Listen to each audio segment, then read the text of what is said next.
ऐकतात ना, इलो बाबा एकदाचो पाऊस. पाऊस इलो म्हणजे कसो वायचो गळलो तितको तर तितको.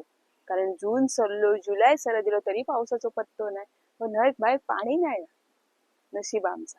नशीब आमचा नाही, आमच्या पूर्वजांचा नशीब म्हणान त्यांच्यानी खातीर निसर्ग जपलो होतो. म्हणान आतापर्यंत आपल्याकडे पाऊस तरी पडता. वाय जाय का होईना पडता. झाडा झुडपा बघू मिळतं, हवा बरी असा. पण आपली पुढची पिढी असा ना, ती आमचा नशीब म्हणायची नाही, आमका गाईच घालतली. म्हणजे आमच्या पूर्वजांनी काय ठेवल्याने होता त्याचं सत्यानाश केल्याने असं मात्र नक्की म्हणतली.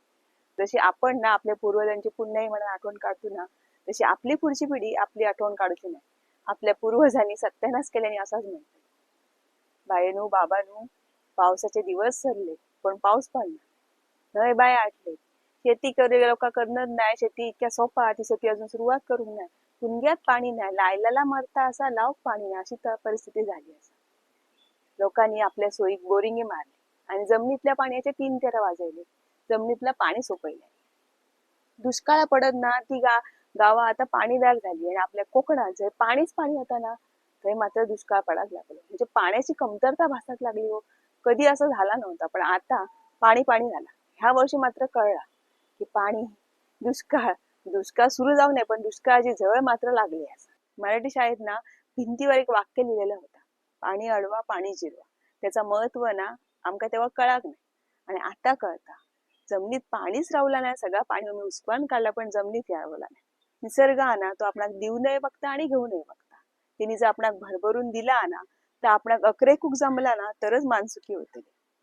पाणी जिरवणा खूप गरजेचा असा. त्या नाही जिरवला ना तर तुमची आमची जिरतली या यंदा दिसा लिहिलेला असा. पाणी असा तर सगळं असा. पाणी नसात ना तर आपले हाल कुत्र्याक सुद्धा नको असत. आपल्याकडे पाणी पाणी होता, पण म्हणतात ना देव दिता आणि कर्म होता, तशी आपली गत झालेली आहे. दिल्याला आपणाक अकरेकूक जमला नाही, आपणाक सांभाळूक जमला नाही, आपणाक वाढवूक जमला नाही आणि आता त्याची फळ आम्ही भोगतो असं. वायद आठव, आपले पूर्वज असत ना ते पावसाळा संपलो ना आणि पाणी कमी होऊ लागलं की बांध घालणं, तळी बांधणं ही कामानं अगतेन करत. पण आपण ना ह्या सगळ्या दाया हातान पाणी सोडलेलं असात. माझो हरी तरी तो खाटल्यावरी असा वागांना तुम्ही आम्ही स्वतःच्या हातीन स्वतःचा इद्वास करून घेतला. तुम्ही त्याचा विनाश नाही करणार, तुम्ही स्वतःच्या हातीन स्वतःचा इद्वास करतात. त्याच्यामुळे तुमचाच विनाश ठरलेलो असा. खळ्यात सिमेंट वसरेक लागली, वितुळेचा पाणी मुरताला कसा, बावडे देताला कसा. ताकसट लावत वाट गावात तेडे. पाऊस गेलो का सगळा सुक्या खणखणीत. पैशासाठी झाडा विकली, जमिनी विकले, जंगलतोड झाली. खयच्या तरी एखाद्या निसर्गप्रेमी संस्थेचा अहवाल येता आणि आपणाक समजता की अमुक अमुक एकरवर भरमसाठ जंगलतोड झाली. आता तुम्ही म्हणतात काय झाला झाडा तोडली, तर कोकणात खूप झाडा असत. पण कोकण ह्यो असो प्रदेश असा जिसर भरपूर पाऊस लागण्यासाठी भरपूर झाडांची गरज असा. हल्ली ना केव्हाय पाऊस लागलो तर लागता, नाही तर नाही लागणार. केव्हाय थंडी लागता, कधी पण गरमी होता. सगळं क्लायमेटच चेंज झाला असा. पाऊस लेट झालो तरी पण इलो उपकारच केला ना आमच्या एक प्रकारचा. पण तो इलो ना त्याच्यात दम नाही पहिल्यासारखं, त्याचा रुबाब नाही, तो आवेश नाही. काहीतरी आपलं आमच्यावर उपकार करक म्हणून तो पट्टा. कारण त्याका आमची काळजी असते, शेतकऱ्याची काळजी, माणसांची काळजी. पण आमका त्याची काळजी रवली नाही, त्याचे उपकार आम्ही विसरलो आहोत. खरं तर आमका जाणीव रवली नाही गोष्टीची. त्याच्या येण्याची सगळी आम्ही कारणच बंद केली असत. त्याच्या येण्याचे जे सगळे काय ह्या होते ना सोहळे, त्याचा सगळा आता खरा तर तो कमी येण्यामागे, तो न येण्यामागे आम्हीच कारणीभूत असो. आम्हीच काहीतरी त्याचं नुकसान केलं असं. आमका पाऊस होयो कित्याक सांगा. पावसाळी पिकनिक करूच्यासाठी, कुर्ले धरूच्यासाठी, चढणीचे मासे धरूच्यासाठी, रेन डान्स करूच्यासाठी, पावसात फोटो काढण्यासाठी, पावसात रील करण्यासाठी.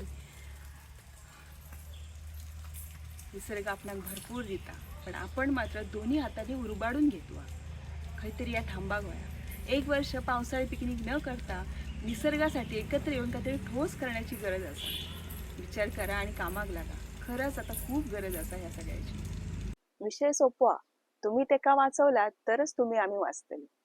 निदान आपण ना आपल्यापुरती कामं तरी करू शकतो. आपल्या छतावरचा पाणी एकत्र करून त्या जमिनीत मुरू शकतो. रेन वॉटर हार्वेस्टिंग ना हे खूप चांगलं पर्याय असा. आपल्या छतावरचं सगळं पाणी एकत्र करून त्या जमिनीत मुरवतात. विहिरीच्या बाजूक शोष खड्डे मारणं हा पण एक चांगला पर्याय असा. निदान ह्या सगळं आपण केलं ना तरी खूप झाला. आपल्या पुरता पाणी जमिनीत मुरवलं ना तरी आपण भविष्याची खूप मोठी सोय करतो. पाणी नाही जमिनीत मुरवलात ना, पाणी नाही जिरवलात ना, तर तुमची आमची नक्कीच जिरतली असा. आणि कसा पाण्याची किंमत कळाक दुष्काळ योग होयो असा नसताना.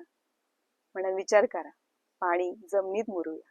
थोडं पाऊस लागा ना का पण त्या पाणी साठवूया, कारण ता नाही जिरवला ना जमिनीत तर तुमची आमची नक्कीच जिरतली.